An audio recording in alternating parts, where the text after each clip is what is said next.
the North Country's news station, 7 News Tonight starts now. Tonight on 7 News, the final day of the Bassmaster Classic. We check in Clayton to see if the search for big bass brought big bucks to the North Country. Plus, General Brown teams up with a member of the Bills Mafia to help get students supplied for the upcoming school year. First, though, new details are emerging from a Saturday afternoon shooting. 3 people are dead in Jacksonville, Florida. The FBI is calling the shooting a hate crime.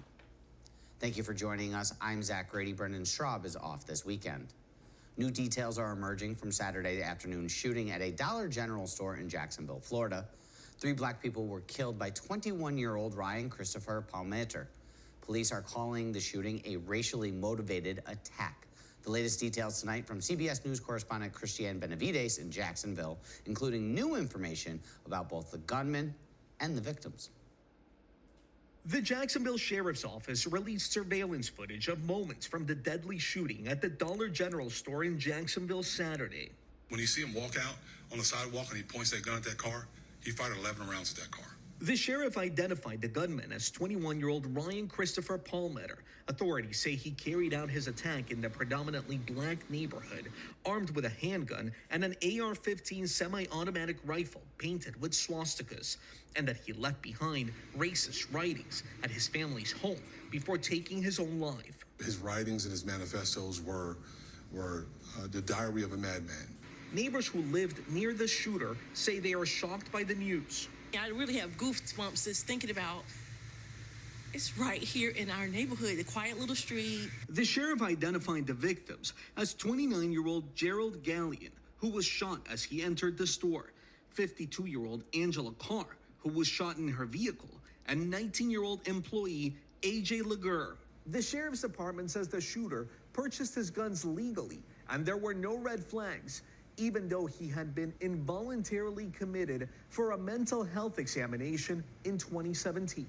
The shooting took place close to Edward Waters University, a small, historically black university. Be very sure. Sunday night, community leaders held a prayer vigil. Many are still searching for answers as they mourn the victims lost. Christiane Benavides, CBS News, Jacksonville. A Town of Alexandria man is facing 4 misdemeanor charges after allegedly making threats and firing rifle rounds towards a neighbor. 58-year-old Jerry Shaw was arrested just before 10 p.m. on Friday night by the Jefferson County Sheriff's Office. Shaw is accused of displaying a rifle and firing rounds from across his driveway. Police say Shaw likewise was yelling to his neighbor about making his wife a widow. The police reports say Shaw was intoxicated at the time of the arrest.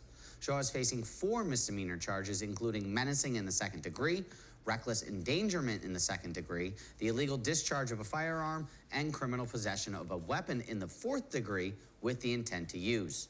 He was issued appearance tickets for a court date at a later time. Recovery efforts are underway in Australia after a deadly crash involving U.S. Marines.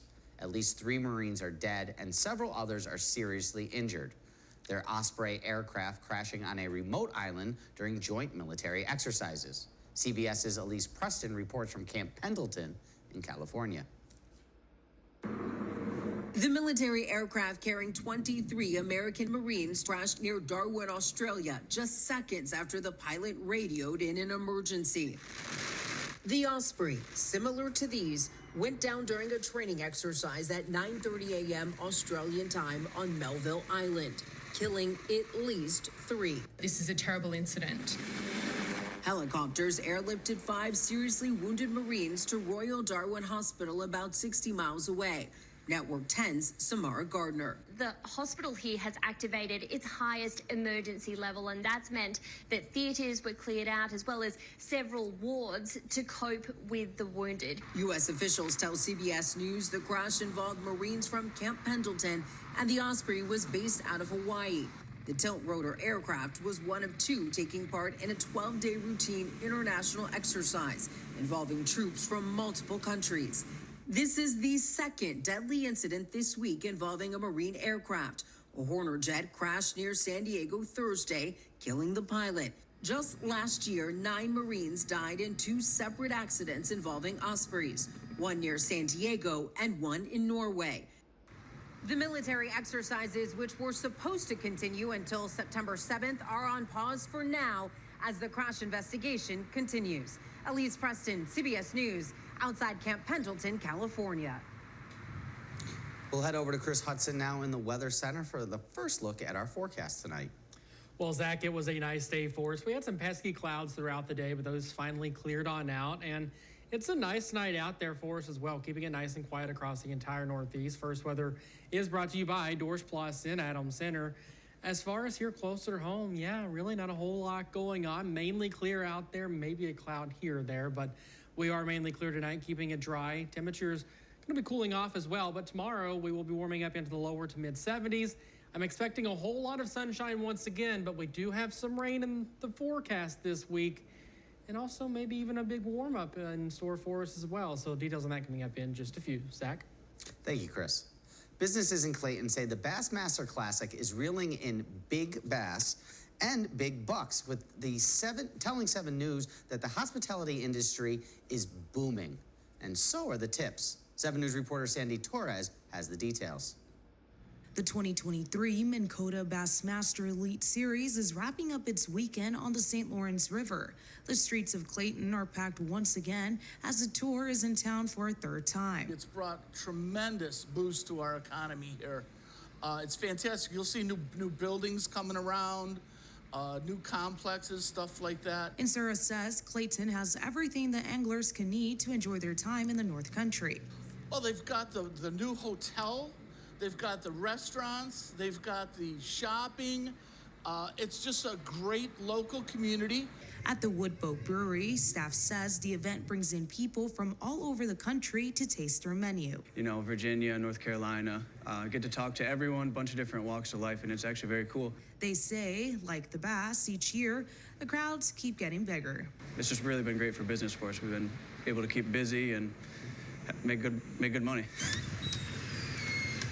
Around a corner from the event, places like Lyric Coffee House and Coffee Cove Restaurant say they also get bites from the bass business. Had a lot of early morning fishermen and anglers and people that are, associated with the tournament coming and setting up shop in the coffee shop and getting work done. They bring a lot. Their families, while they're waiting, they go to all of our shops and multiple restaurants. Clayton has just turned into a beautiful little town.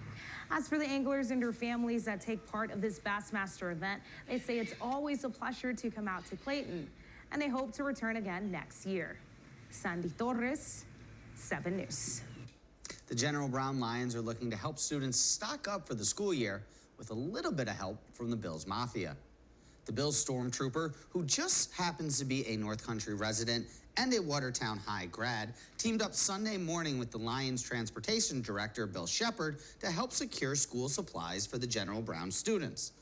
The duo hoped to stuff the school bus with needed supplies donated by the community. The event is a first for General Brown. Shepard says the school plans on making the Stuff the Bus fundraiser an annual occurrence. Members of the community are stopping by with school supplies such as books, backpacks, pencils, pens, crayons, glue sticks. Everything that is donated to this event will go to the students of General Brown. People looking to donate to the General Brown School District can continue to drop off supplies at the Rustic Golf Club and Country Club. And just for the record, the stormtrooper has not yet found the droids he was looking for. Still ahead on 7 News, Chris Hudson is in the Weather Center this Sunday. He has the full forecast for the week coming up. Plus, Rob Krone has your North Country Sports Report. The Thousand Island Spirits look to cut the nets and capture their first North American Box League Lacrosse National Championship. From the North Country's news station, you're watching 7 News Tonight with Brendan Straub. Weekend weather with Chris Hudson. And your North Country Sports with Rob Krone.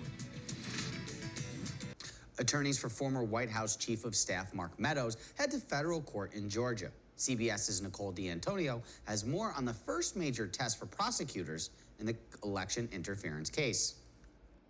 Monday brings the first hearing in the Georgia state election interference case against former President Donald Trump and 18 co-defendants. Former Chief of Staff Mark Meadows is seeking to have his state case moved to federal court. He has denied any wrongdoing. Since former President Trump's booking photo was released, his campaign claims it's raised over $7 million and close to $20 million in the last 3 weeks. Look, there's almost nothing anymore that he could do that would surprise me in terms of the ongoing grift. Republican presidential candidate Kris was asked about these donations on Face the Nation. He's taking people who donate an average of $100 to him to try to get him to become president of the United States again, and he's using that money to pay his legal fees. It's unethical, it's immoral. All but one of the 19 co-defendants have been released. The former president faces a total of 91 felonies in 4 indictments. Trump has pleaded not guilty in 3 of the cases and has denied any wrongdoing in the Georgia case. What has taken place here is a travesty of justice. Trump's attorney today called this legal battle political. We're not concerned because we know the facts of the cases, which I can't get into, obviously, for privilege reasons. In the federal election interference case here in D.C., a judge could set a trial date by tomorrow. Prosecutors wanted to begin in January of next year, but former President Donald Trump's team says it should wait until after the election. Nicole D'Antonio, CBS News, Washington. Kris, I got a chance to take a little walk outside between the shows. Feels like fall out there at the moment. Yeah, it's nice out there, and this week's going to be a nice week as well, but we could have a warm-up in store, so details on that coming up next.